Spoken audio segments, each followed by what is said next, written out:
Vijayawada Krishnalanka suspended CI నాగరాజుకు big shock తగిలింది. ఇప్పటికే గాదె సాయికృష్ణ హత్య కేసులో రిమాండ్ అనుభవిస్తున్నటువంటి నాగరాజుకు మరొక కేసులో ఉచ్చు బిగుసుకుంది.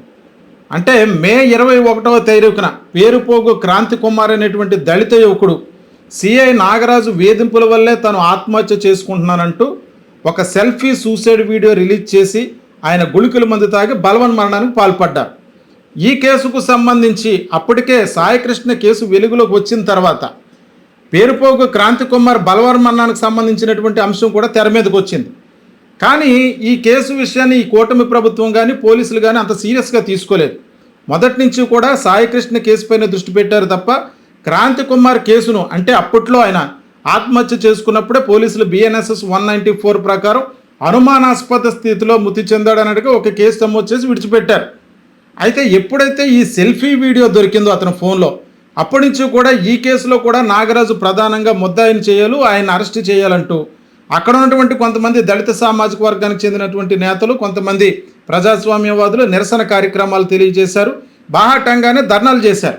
అయినప్పటికీ కూడా స్పందించినటువంటి పోలీసు కానీ కూటమి ప్రభుత్వం కానీ ఈ పరిణామాలన్నిటి నేపథ్యంలో 4 రోజుల క్రితం వైఎస్ఆర్ కాంగ్రెస్ పార్టీ అధినేత మాజీ ముఖ్యమంత్రి జగన్మోహన్ రెడ్డి క్రాంతి కుమార్ కుటుంబ సభ్యులు పరామర్శించారు.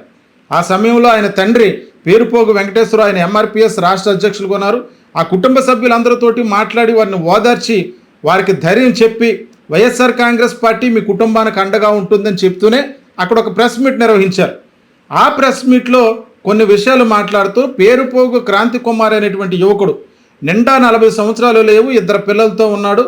ఈయనపై గత 8 సంవత్సరాలుగా ఏ కేసులు లేవు, ఆ క్రాంతి కుమార్పై ఏ కేసులు లేవు. ఆయన ఒక క్యాబ్ డ్రైవర్గా పనిచేసుకుంటూ ఒక కారు నడుపుకుంటూ కుటుంబాన్ని పోషించుకుంటున్నాడు, జీవితం సాగిస్తున్నాడు. 8 సంవత్సరాల క్రితం ఎప్పుడో చిన్న చిన్న కేసులు ఉంటే అవి కూడా కోర్టులో పోయాయి.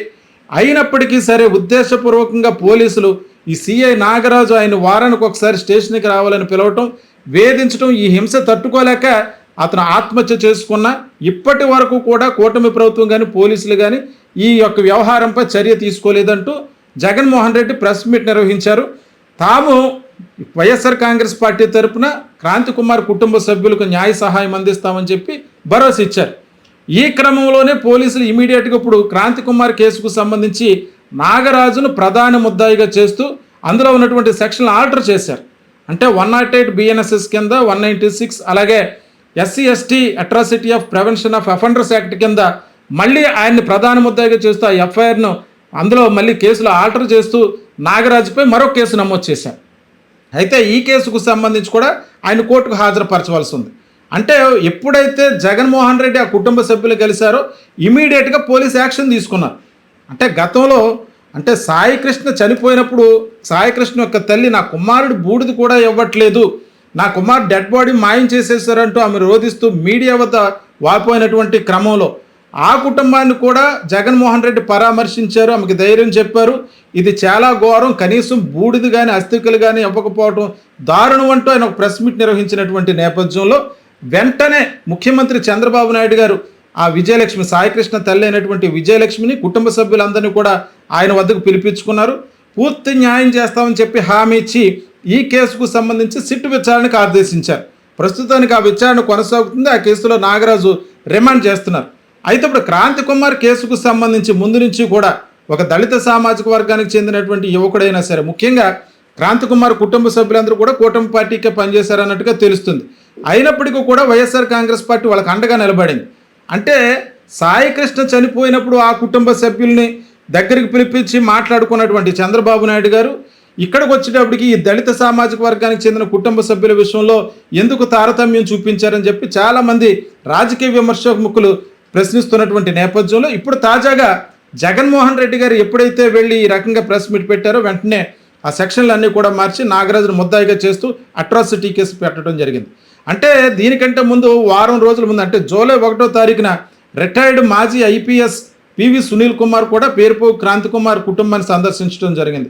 ఆ సందర్భంలో కూడా ఆయన ప్రభుత్వాన్ని డిమాండ్ చేశారు. అందులో ఏదైతే సెక్షన్స్ ఉన్నాయో అనుమానాస్పద స్థితిలోనే మృతి చెందడానికి ఉన్న సెక్షన్స్ అన్ని కూడా అమెండ్మెంట్ ఆఫ్ సూసైడ్ 108 BNSS కింద ఆ సెక్షన్ ఆల్టర్ చేయాలి, SC/ST అట్రాసిటీ కేసు పెట్టాలి, అలాగే అట్రాసిటీ కేసుకు SC/STకి సంబంధించినటువంటి కాంపన్సేషన్ గ్రౌండ్స్ కింద ఏ బెనిఫిట్స్ అయితే ఇవ్వాలో ఆ బెనిఫిట్స్ అన్నీ కూడా క్రాంతి కుమార్ కుటుంబ సభ్యులకు అందజేయాలి. ఇవన్నీ కూడా 15 రోజుల్లో పూర్తి చేయాలంటూ పివి సునీల్ కుమార్ కూడా డిమాండ్ చేయడం జరిగింది.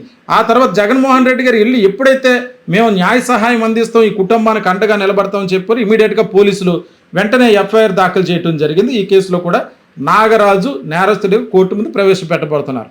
మరోపక్క సాయికృష్ణ కేసుకు సంబంధించి సిట్టు విచారణకు భాగంగా ఆయన్ని సిట్టు కస్టడీకి ఇవ్వాలి అంటూ వాళ్ళు వేసినటువంటి పిటిషన్లపై హైకోర్టులో కూడా విచారణ జరుగుతుంది. దానికి సంబంధించి అంటే విజయవాడ జిల్లా కోర్టు నిబంధనలతో కూడినటువంటి అనుమతి ఇచ్చింది సిట్కి. అంటే ఒక పక్క ఈ యొక్క విచారణకు సంబంధించి విజయలక్ష్మి, సాయికృష్ణ తల్లి విజయలక్ష్మి కూడా తనకు న్యాయం కావాలంటూ, ఈ ప్రభుత్వంపై నమ్మకం లేదంటూ, మీరు ఇచ్చేటువంటి ఏ రకమైనటువంటి డబ్బు కానీ రాయితీలు కానీ నాకు వద్దు, నా కుమారుడు బూడిద నాకు ఇవ్వండి చాలు, లేకపోతే పెట్రోల్ పోసుకు తగలబెట్టుకుంటానంటూ ఆమె కూడా మన మీడియా పాయింట్ దగ్గరకు వచ్చి మాట్లాడినటువంటి నేపథ్యంలో ఈ 2 కేసులకి సంబంధించి నాగరాజు పూర్తి ముద్దాయిగా మారారు. అంటే సిట్టు విచారణకు సహకరించట్లేదు వీళ్ళు ఎవరంటూ సిట్టు అధికారులు విజయవాడ జిల్లా కోర్టులో పిటిషన్ వేస్తే దానికి సంబంధించి ఆయన్ని రాజమండ్రి సెంట్రల్ జైల్లోనే అందులో ఉండగానే ఆయన అక్కడే వీడియో కెమెరాలు, ఆడియో కెమెరాల సమక్షంలోనే ఉదయం 10 గంటల నుంచి సాయంత్రం 5 గంటల వరకు 8 రోజుల పాటు, అంటే జూలై 10 వరకు ఆయన విచారించవచ్చు మీ కస్టడీలో అంటూ కొన్ని షరతులతో కూడినటువంటి ఆదేశాలను కోర్టు జారీ చేసినటువంటి నేపథ్యంలో, అంటే ఎవరైతే సిఐ తరపు నాగరాజు తరపు లాయర్లు ఉన్నారో వాళ్ళ సమక్షంలోనే, అంటే వాళ్ళు కిందచూపు మేరలో ఉండే విధంగానే విచారించాలంటే ఈ విధంగా చేస్తే నేరం జరిగిందంతా కూడా కృష్ణలంక పోలీస్ స్టేషన్ పరిధిలో, ఆయన ఉన్నదేమో రాజమండ్రి సెంట్రల్ జైల్లో. ఈ రకంగా విచారణ చేయటం కుదరదు, ఆయన్ను ఆ నిబంధనలు సడలించి మా కస్టడీకి అప్పగించాలంటూ విజయవాడ కోర్టు నుంచి ఆయన జిల్లా హైకోర్టుకు ఏపీ హైకోర్టుకు వెళ్ళి సిట్ మరొక పిటిషన్ దాఖలు చేసింది. ఆ నిబంధనలన్నీ సడలించాలి, దానికి సంబంధించినటువంటి విచారణలు కూడా పూర్తయి తీర్పు రిజర్వ్ చేశారు. అయితే తాజాగా ఇప్పుడు పేరుపోగు క్రాంతి కుమార్ కేసు విషయంలో మరొక కేసు, అట్రాసిటీ కేసు, ఆయన ఆత్మహత్యకు పురుకొల్పేటువంటి సెక్షన్ల కింద కేసు నమోదైనటువంటి నేపథ్యంలో ఇప్పుడు తాజాగా నాగరాజును మళ్ళీ కోర్టులో ప్రవేశపెట్టాల్సి ఉంది. దీనిపై కూడా వాళ్ళు రిమాండ్ రిపోర్ట్ తయారు చేయాలి, మళ్ళీ ఆయనకి రిమాండ్ ఎక్స్టెన్షన్ అయ్యే అవకాశం ఉంది. ఈ 2 కేసుల్లో పూర్తిగా ముద్దాయిగా మారిపోయారు నాగరాజు. అంతేకాదు ఇప్పుడు క్రాంతి కుమార్ను పిలిపించడానికి, అంటే పోలీస్ స్టేషన్కి రావాలని ఆ రోజు బెదిరించడానికి 2 కానిస్టేబుల్ వచ్చారని చెప్పి పేరుపోగు వెంకటేశ్వరరావు గారు పేర్కొన్నారు. అంటే ఆ క్రమంలోనే వాళ్ళు బెదిరించడంతోనే ఆయన లోపలికి వెళ్ళిపోయి తలుపు గడవ వేసుకుని నేను రానంటూ ఎంతమంది తలుపు కొట్టినా తీయకుండా వీళ్ళకి తెలియకుండానే సూసైడ్ వీడియో రికార్డ్ చేసి ఆయన గుళికలు తీసుకున్నాడు. చాలాసేపు కుటుంబ సభ్యులు బ్రతిమిలాడిన తర్వాతే ఆయన బయటికి రావటం, ఆ క్రమంలో ఏం చేయాలో తెలియనటువంటి షాక్లో పేరు క్రాంతి కుమార్ను హాస్పిటల్కి తరలించారు. చికిత్స పొందుతూ ఆయనైతే మరణించడం జరిగింది. అయితే అప్పుడు ఆత్మహత్యాయత్నం కింద అనుమానాస్పద స్థితిలో కేసు నమోదు చేసిన తర్వాత ఒక వారం రోజుల తర్వాత అతని సెల్ ఫోన్ దొరకటంతో ఆ సెల్ ఫోన్ చూసి ఆయన సెల్ఫీ వీడియో చూసి ఈ రకమైనటువంటి మరణానికి పాల్పడ్డాడు అన్నట్టుగా అప్పటి నుంచి కూడా నాగరాజుపై కేసు పెట్టాలని వాళ్ళందరూ కూడా ఆందోళన చేశారు. అయితే ఈ క్రమంలో ప్రస్తుతానికి ఈ సెక్షన్స్ అన్ని ఆల్టర్ చేసి కేసు నమోదు చేసిన తర్వాత అక్కడ ఉన్నటువంటి ఏసీపీ సత్యానందం గారు ప్రస్తుతానికి ఈ కేసు విచారిస్తున్నారు. పేరుపోగు క్రాంతి కుమార్ కుటుంబ సభ్యుల నుంచి స్టేట్మెంట్ రికార్డ్ చేసుకున్నారు. ఆ ఫోన్ అయితే రికవరీ చేసుకుని దాన్ని కూడా ఫోరెన్సిక్ ల్యాబ్కి పంపడం జరిగింది. ఈ క్రమంలో నాగరాజుపై మరొక కేసు నమోదైంది. ఇంకా కాలక్రమంలో ఈయన బాధితులు ఎవరైనా బయటకు వచ్చి కేసులు పెట్టే పరిస్థితి ఉందా, లేదంటే ఈ 2 కేసుల్లో నాగరాజును రిమాండ్ పంపిస్తే ఈ విషయంలో కూడా ప్రభుత్వం వహించినటువంటి అలసత్వం స్పష్టంగా కనబడుతుంది. జగన్మోహన్ రెడ్డి గారు వెళ్ళిన తర్వాతే క్రాంతి కుమార్ కుటుంబానికి న్యాయం జరిగిందని పలువురు వైఎస్ఆర్సీపీ నాయకులు వ్యాఖ్యానిస్తున్నటువంటి నేపథ్యంలో ఈ కేసు విషయంలో ఏ రకమైనటువంటి దర్యాప్తు ముందుకెళ్లనుంది, మరిన్ని వివరాలతో మళ్ళీ మీ ముందుకు వస్తాను.